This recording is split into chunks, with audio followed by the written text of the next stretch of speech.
হর হর মহাদেব, জয় ভোলেনাথ। বন্ধুরা ভালো আছেন? আমার নতুন ভিডিওতে নমস্কার আপনাদের। কড়াইয়ে তেল দিয়েছি, আপনাদের সামনে বানাবো মেথি চিকেন। আমি পাকা রাঁধুনি তো নয়, একটু চেষ্টা করছি, প্লিজ আপনারা পাশে থাকবেন।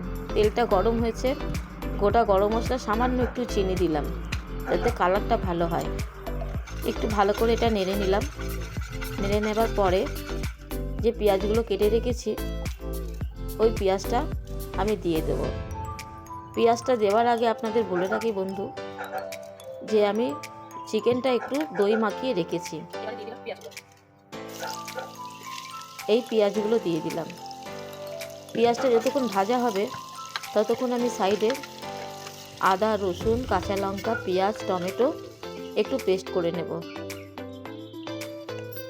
পেঁয়াজটা একটু ভাজা ভাজা হয়ে গেছে, এরপরে আমি দই মাখানো চিকেনটা দিয়ে দিলাম। এটা একটু 2-4 মিনিট একটু নেড়ে নেব খুব ভালো করে। চিকেনে জল দেব না, কারণ দই মাখানো চিকেনে জল অনেকটাই বেরোবে। একটু 2-4 মিনিট নেড়ে নেব। বাটিতে একটু দই লেগেছিল, সেটাও দিয়ে দিলাম।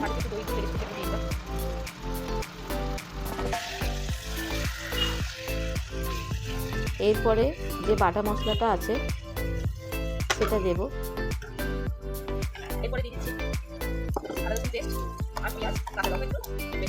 বাটা মশলাটা দিয়ে দিলাম। বন্ধুরা এই চিকেনটা বানাতে গেলে চাপা দিয়ে দিয়ে একটু বানাতে হবে, কারণ জল একদমই ব্যবহার করব না। শেষে একটু সামান্য পরিমাণে জল দেব।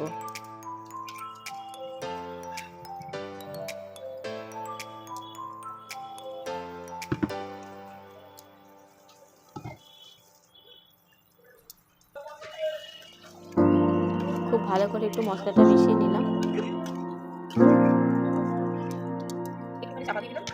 আমি প্রথম ভিডিও করছি, তাই একটু ভুলভাল হচ্ছে কথা বলতে, আমাকে ক্ষমা করে দেবেন।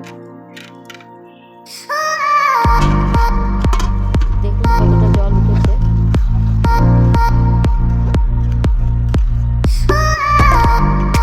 এরপরে আস্তে আস্তে গুঁড়ো মশলা দেব।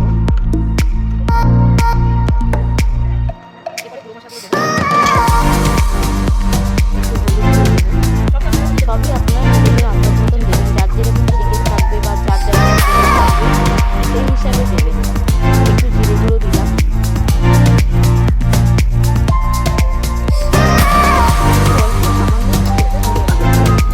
আর এটা কালারটা আনার জন্য কাশ্মীরি গুঁড়ো লঙ্কা, যেহেতু আমি কাঁচা লঙ্কা বেটে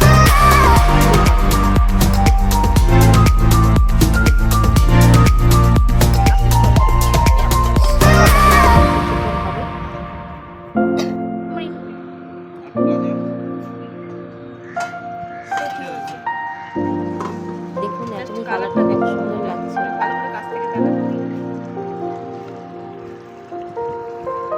সাইড থেকে তেলও বেরিয়ে এসছে।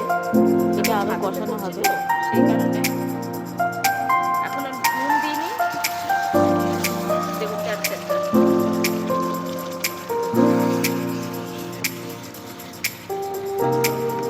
মেথি চিকেন অনেক রকমের হয়, মেথি শাক বেটেও হয়, মেথি শাককে পাতাগুলো শুধু নিয়েও হয়, কিন্তু আমি মেথি শাকের পাতাটা দিয়েই করবো।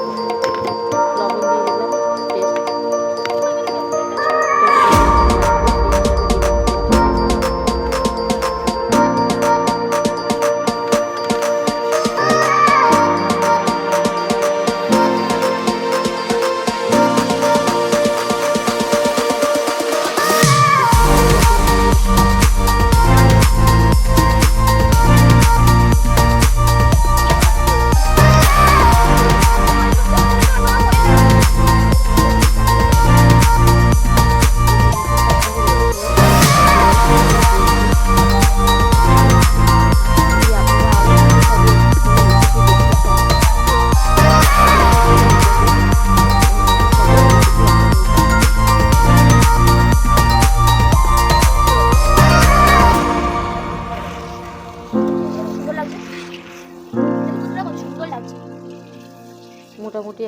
মেথি চিকেন গরম গরম ভাতের সাথে বা পরোটার সাথে বা রুটির সাথে, রুমালি রুটির সাথে তো খুবই ভালো লাগে।